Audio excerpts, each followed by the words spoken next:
On the last episode of the podcast, we talked about how culture and the rise of the internet has influenced horror. Today, we'll be looking at horror through the ages.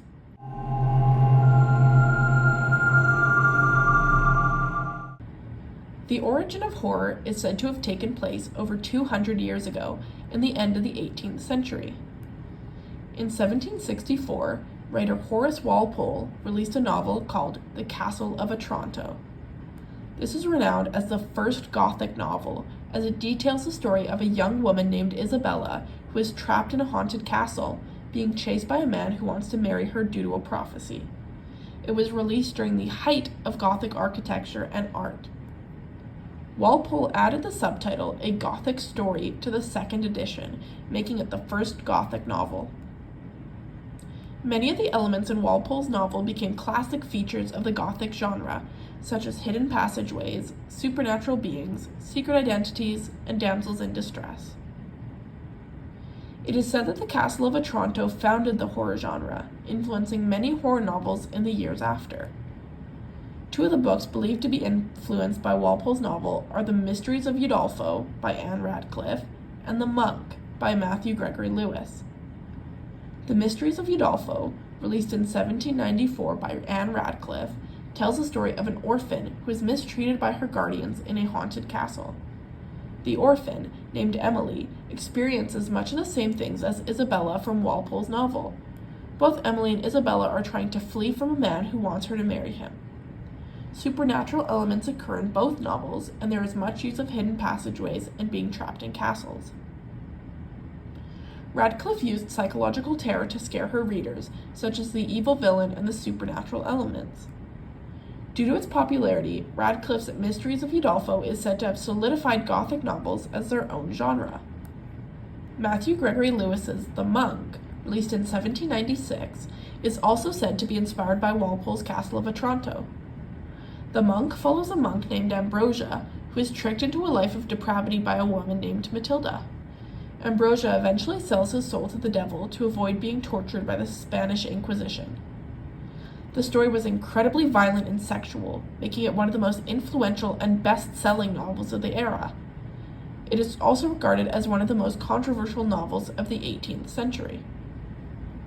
The Monk and the Castle of Otranto share many similarities.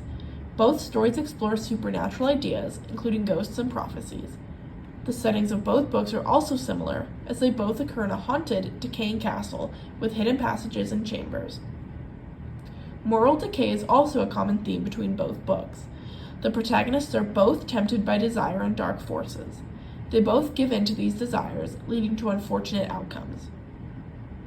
While The Castle of Otranto may be the first credited horror novel, horror elements have been rife throughout literature and folktale before this.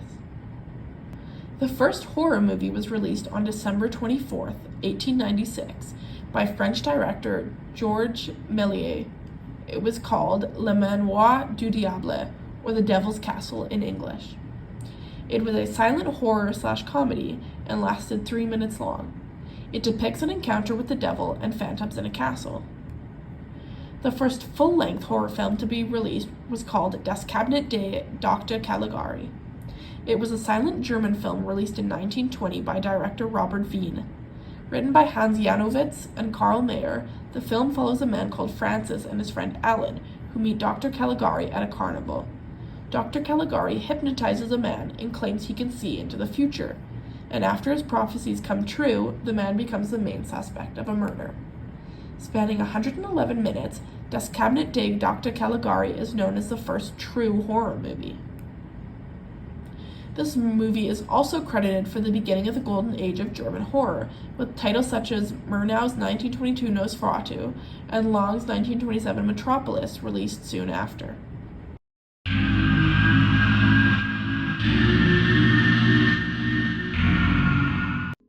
The 1920s through to the early 1940s is widely regarded as the golden age of horror. Because of the release of Das Cabinet de Dr. Caligari, horror movies were now being produced and were starting to become a popular genre. During this time, we saw a large emergence of iconic horror monsters such as Frankenstein's monster, Dracula, and the Invisible Man. Universal Studios, founded in 1912, also started releasing monster movies during this time. Examples include The Phantom of the Opera and The Hunchback of Notre Dame, both big hits. Because of the success of horror movies, producers started to get increasingly unnerving. The 1932 film Freaks was considered so shocking that it was banned for 30 years, and so many scenes got cut out that it's impossible to find the original. The success of horror movies during this time is partly attributed to the economic challenges that Europe and America faced. Taking place right after the First World War and the Great Depression, horror movies channeled many fears that society was dealing with. Lastly, technology was advancing during this time. In 1927, Warner Bros. Released The Jazz Singer, the first full-length film with sound. Due to this advancement, horror became more immersive, and directors found new ways to scare their audience. Because of all these factors, horror became popular and really solidified itself as a serious genre during the Golden Era.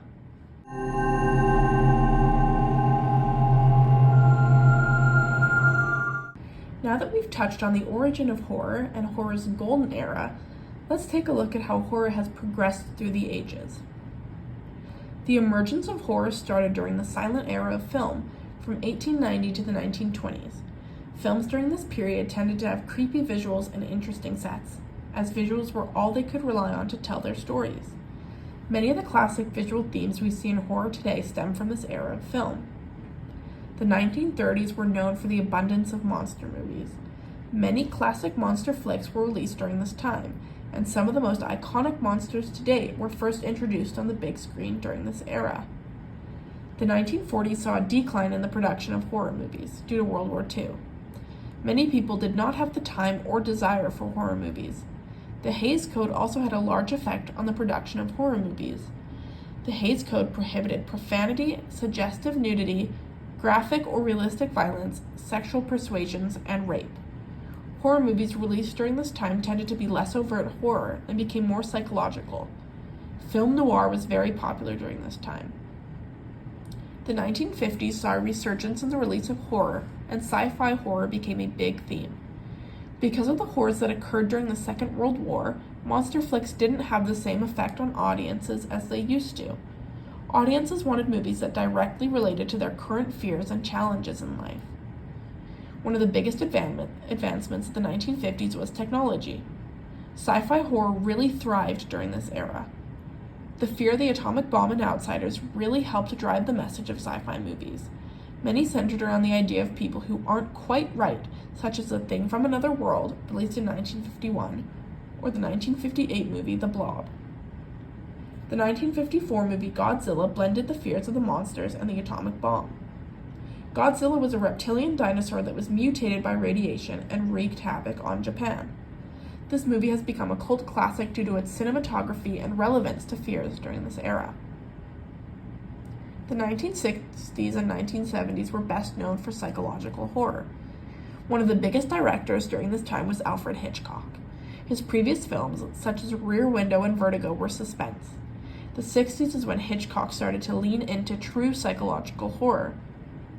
His most popular movie was his 1960 horror mystery called Psycho. Most previous horror films focused on monsters or the supernatural, but Psycho was about a mentally disturbed murderer. Psycho had graphic violence and featured the main character being watched by the murderer.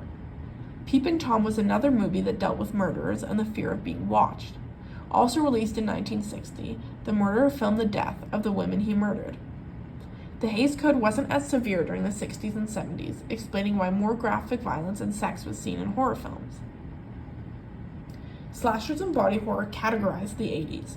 Some of the most iconic slasher films were created during the 80s, including Halloween, A Nightmare on Elm Street, and Friday the 13th. These killers in these movies tended to be human-like, but were usually almost invincible. The 80s had lots of turmoil and confusion, with the AIDS crisis, rising crime rates, and a decline in traditional values. Slasher movies reflected the fears of the time, where young people were victims to violence. Film production was also advancing, allowing for more realistic and gruesome violence. There was also an increase in serial killers during the 70s and 80s. The news was filled with tales of murders done by serial killers such as Ted Bundy or Jeffrey Dahmer. This increase in violence was reflected by the horror movies created during this time. mirroring the fears of the public. The 1970s had over 300 active serial killers, which was reduced to 250 in the 80s. These killers accounted for 120 to 180 deaths per year. The 90s and 2000s brought back supernatural horror with films like The Ring, Sixth Sense, and Paranormal Activity. Like the slashers in the 80s, the advancements in CGI allowed for more immersive and realistic scenes in horror. Ghosts and Paranormal Activity became more extreme and more believable in horror due to the broad number of tricks that could be achieved with editing and CGI. The 2000s also saw lots of gory horror movies, widely known as torture porn. Movies such as Saw, Hostel, and Captivity are pinnacles of this genre. Torture porn, or body horror movies, depicted people being brutally tortured or mutilated. The upsurge in body horror during the 2000s is largely attributed to the conflicts that happened between America, Iran, Iraq, and Afghanistan. 9/11 and the War on Terror produced a global fear of terrorism and foreigners. Mutilation and torture were at the forefront of Western news and citizens' minds. Al-Qaeda, Jihad, ISIS, and the Taliban released videos of the beheadings of several American citizens living in Iraq and Saudi Arabia. The most prominent of these videos was the beheading of Daniel Pearl, a journalist for the Wall Street Journal who was kidnapped in Pakistan and beheaded by Islamic militants. The USA also committed various human rights violations during the War on Terror. The prisoners in the Abu Ghraib prison in Iraq were subjected to war crimes during their imprisonment.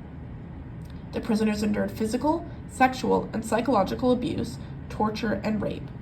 According to the International Committee of the Red Cross, most of the people imprisoned in Abu Ghraib were normal civilians with no affiliation to armed groups.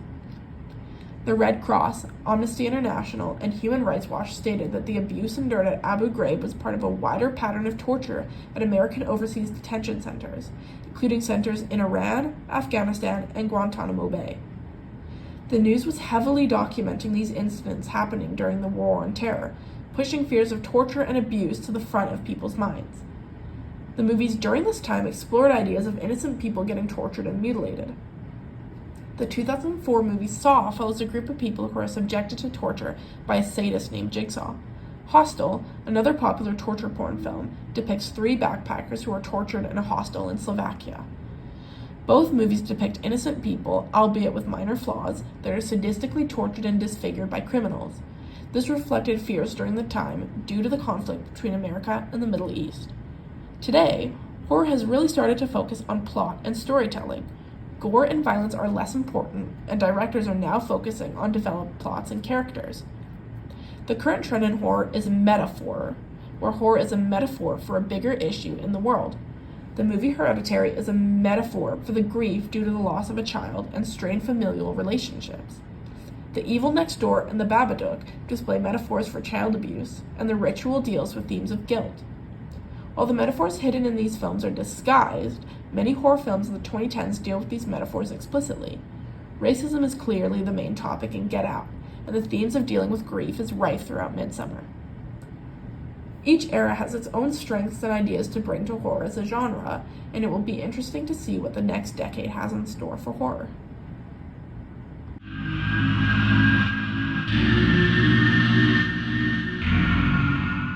Thanks for listening to this episode. Tune in to the 5th and final episode of the podcast, where I will be talking about what influences our reception and enjoyment of horror. Thank you.